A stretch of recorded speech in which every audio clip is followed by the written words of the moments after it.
मोचीराम। रापी से उठी हुई आंखों ने मुझे क्षण भर टटोला और फिर जैसे पतियाए हुए स्वर में वो हंसते हुए बोला, बाबूजी, सच कहूं, मेरी निगाह में न कोई छोटा न कोई बड़ा है। मेरे लिए हर आदमी एक जोड़ी जूता है जो मेरे सामने मरम्मत के लिए खड़ा है। और असल बात तो यह है कि वो चाहे जो है, जैसा है, जहां कहीं है, आजकल कोई आदमी जूते की नाप से बाहर नहीं है। फिर भी मुझे ख्याल रहता है कि पेशेवर हाथों और फटे हुए जूतों के बीच कहीं न कहीं एक अदद आदमी है जिस पर टाके पड़ते हैं, जो जूते से झांकती हुई उंगली की चोट छाती पर हथौड़े की तरह सहता है। यहाँ तरह तरह के जूते आते हैं और आदमी की अलग अलग नैयत बतलाते हैं। सबकी अपनी अपनी शक्ल है, अपनी अपनी शैली है। मसलन एक जूता है, जूता क्या है, चकतियों की थैली है। इसे एक चेहरा पहनता है जिसे चेचक ने चुग लिया है। उस पर उम्मीद को तरह देती हुई हंसी है, जैसे टेलीफोन के खंबे पर कोई पतंग फंसी है और खड़खड़ा रही है।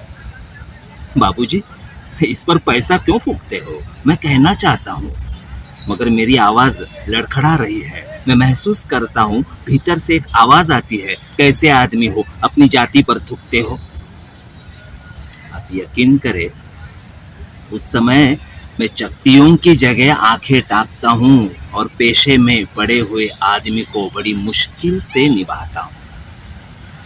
एक जूता और है जिससे पैर को नाक कर एक आदमी निकलता है सैर को। न वो अक्लमंद है, न वक्त का पाबंद है। उसकी आंखों में लालच है, हाथों में घड़ी है। उसे कहीं जाना नहीं है, मगर चेहरे पर बड़ी हड़बड़ी है। वो कोई बनिया है या बिसाती है, मगर रोब ऐसा कि हिटलर का नाती है।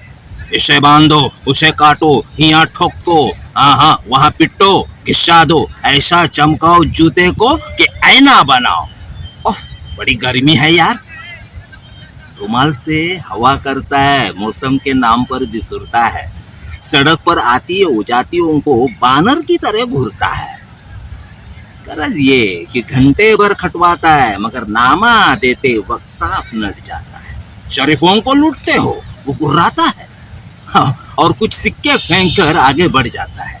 अचानक चिमुक कर सड़क से उछलता है और पटरी पर चढ़ जाता है। चोट जब पेशे पर पड़ती है तो कहीं न कहीं एक चोर की दबी रह जाती है, जो मौका पाकर उभरती है और उंगली में गड़ती है। मगर इसका मतलब ये नहीं है कि मुझे कोई गलतफहमी है।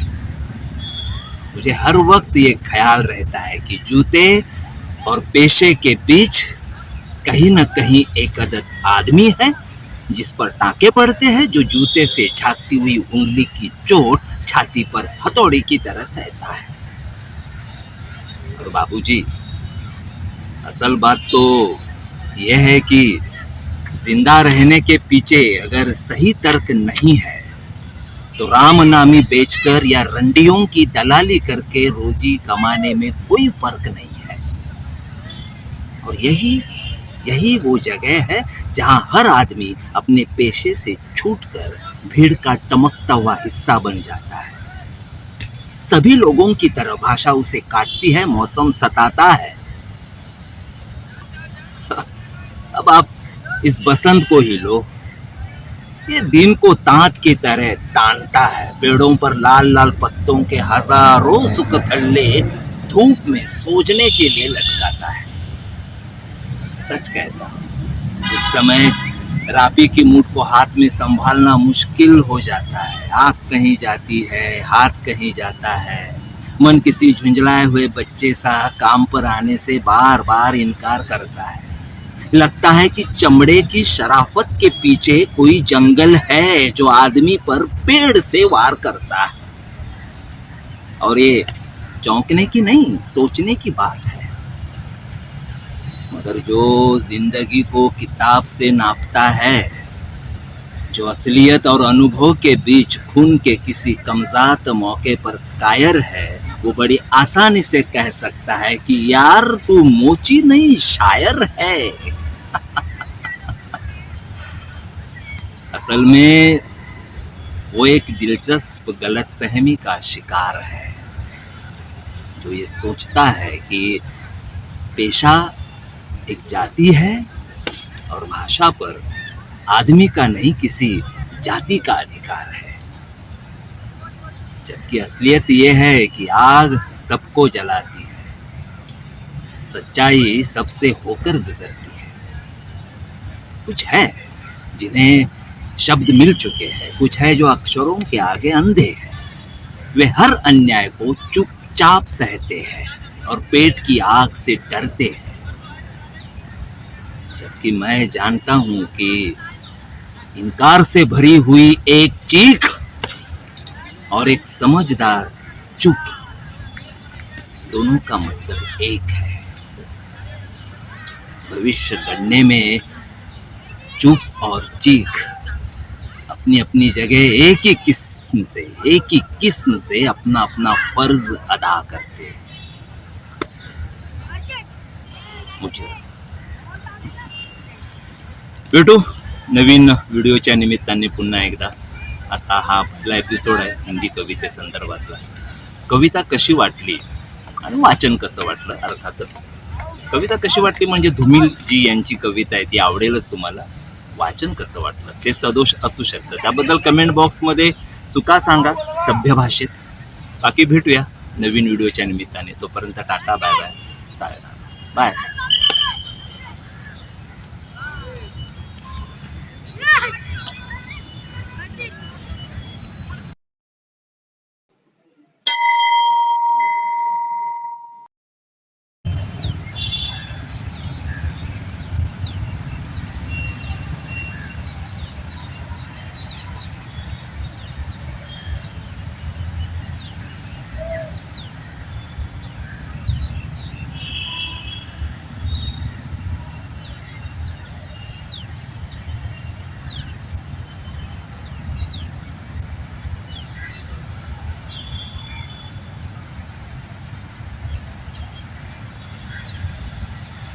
चूल्हा मिट्टी का, मिट्टी तालाब की, तालाब ठाकुर का। भूख रोटी की, रोटी बाजरे की, बाजरा खेत का, खेत ठाकुर का। बैल ठाकुर का, हल ठाकुर का, हल के मूठ पर हथेली अपनी, फसल ठाकुर की। कुआं ठाकुर का, पानी ठाकुर का, खेत खलिहान ठाकुर के, गली मोहल्ले ठाकुर के। फिर अपना क्या? गांव, शहर, देश।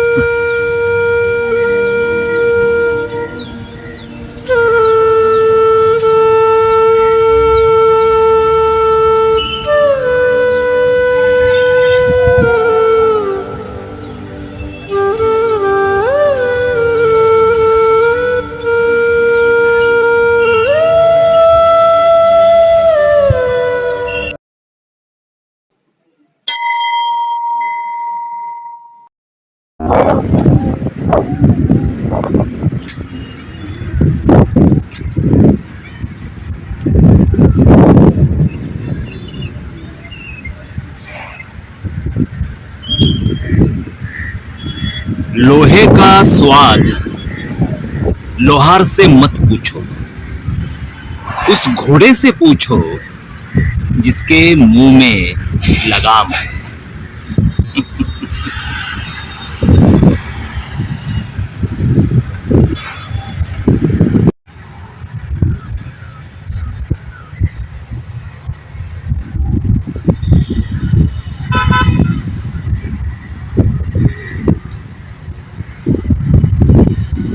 एक आदमी रोटी बेलता है, एक आदमी रोटी खाता है, एक तीसरा आदमी भी है जो न रोटी बेलता है न रोटी खाता है, वो बस रोटी से खेलता है।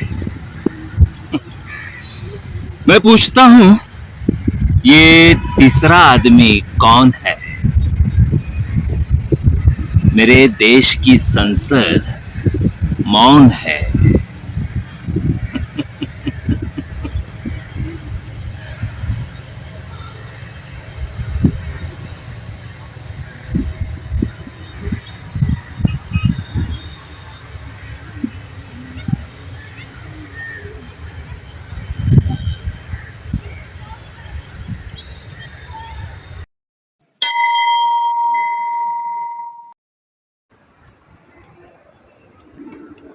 हाँ,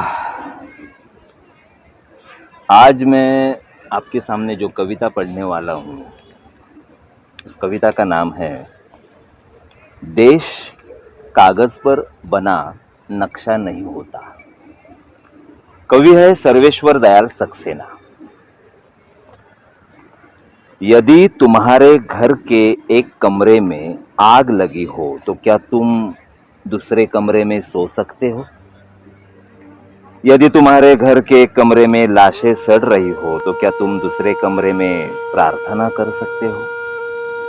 यदि हाँ, तो मुझे तुमसे कुछ नहीं कहना है। देश कागज पर बना नक्शा नहीं होता कि एक हिस्से के फट जाने पर बाकी हिस्से उसी तरह साबुत बने रहे और नदियां, पर्वत, शहर, गांव वैसे ही अपनी अपनी जगह दिखे, अनमने रहे। यदि तुम ये नहीं मानते तो मुझे तुम्हारे साथ नहीं रहना है। इस दुनिया में आदमी की जान से बड़ा कुछ भी नहीं है, न ईश्वर, न ज्ञान, न चुनाव। कागज पर लिखी कोई भी इबारत फाड़ी जा सकती है और जमीन की 7 परतों के भीतर गाड़ी जा सकती है। जो विवेक खड़ा हो लाशों को टेक, वो अंधा है। जो शासन चल रहा हो बंदूक की नली से, हत्यारों का धंधा है। यदि तुम ये नहीं मानते तो मुझे अब एक क्षण भी तुम्हें नहीं सहना है। याद रखो, एक बच्चे की हत्या, एक औरत की मौत, एक आदमी का गोलियों से चिथड़ा तन किसी शासन का ही नहीं, संपूर्ण राष्ट्र का है पतन। ऐसा खून बहकर धरती में जज्ब नहीं होता, आकाश में फहराते झंडों को काला करता है। जिस धरती पर फौजी बूटों के निशान हो और उन पर लाशें गिर रही हो, वो धरती यदि तुम्हारे खून में आग बनकर नहीं दौड़ती तो समझ लो तुम बंजर हो गए हो। तुम्हें यहां सांस लेने तक का नहीं है अधिकार, तुम्हारे लिए नहीं रहा अब ये संसार। आखिरी बात बिल्कुल साफ, किसी हत्यारे को कभी मत करो माफ, चाहे वो हो तुम्हारा यार, धर्म का ठेकेदार, चाहे लोकतंत्र का स्वनाम धन्य पहरेदार। सर्वेश्वर दयाल सक्सेना जी की ये कविता है, देश कागज पर बना नक्शा नहीं होता।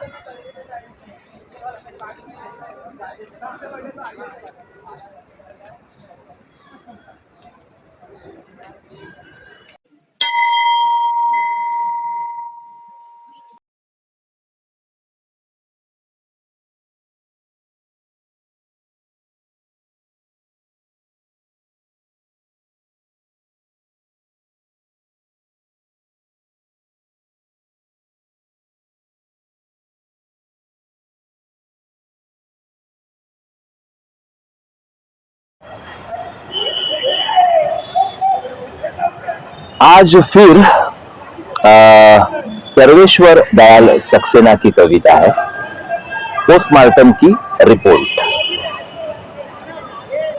गोली खाकर एक आदमी के मुंह से निकला राम, दूसरे आदमी के मुंह से निकला माओ, लेकिन तीसरे आदमी के मुंह से निकला आलू। पोस्टमार्टम की रिपोर्ट है कि पहले दो का पेट भरा हुआ था। सोचो सोचो सोचो, इस कविता के बारे में सोचो। एक के मुंह से निकला राम गोली खाने के बाद, दूसरे के मुंह से निकला माओ, लेकिन तीसरे के मुंह से निकला आलू। आलू जो हम खाते हैं, आलू। और पोस्टमार्टम की रिपोर्ट है कि पहले दो के पेट भरे हुए थे। तो दोस्तों, सर्वेश्वर दयाल सक्सेना की ऐसी एक कविता लेके मैं फिर आपके सामने आऊंगा। तब तक सायोनारा, बाय बाय, टाटा।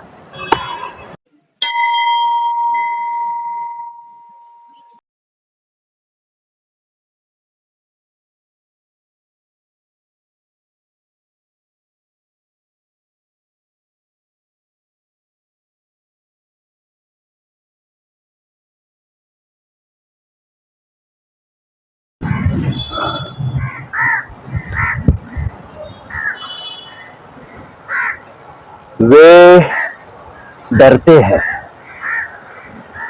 किस चीज से डरते हैं वे? तमाम धन दौलत, गोला बारूद, पुलिस फौज के बावजूद वे डरते हैं। वे डरते हैं कि एक दिन निहत्थे गरीब लोग उनसे डरना बंद न कर दें। गोरख पांडे की कविता है, वे डरते हैं। सोचो सोचो इसके बारे में।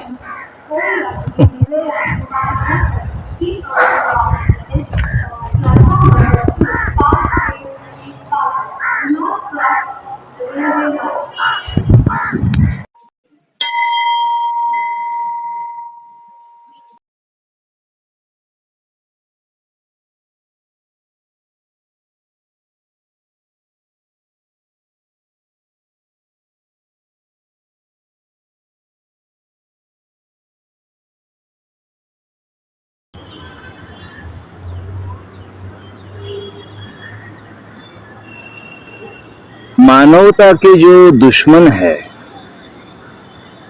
उनके खिलाफ हमें बोलना चाहिए। और इस बारे में उदय प्रकाश जी की एक कविता है, मरना। कविता का टाइटल है मरना। आदमी मरने के बाद कुछ नहीं सोचता। आदमी मरने के बाद कुछ नहीं बोलता। कुछ नहीं सोचने पर और कुछ नहीं बोलने पर आदमी मर जाता है।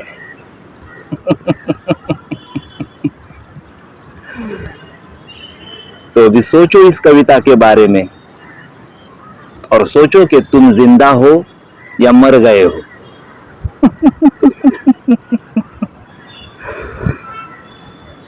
कवि उदय प्रकाश मेरे पसंदीदा कवि है। कविता फिर एक बार सुनो और सोचो उसके बारे में। तब तक बाय बाय, टाटा, सायोनारा।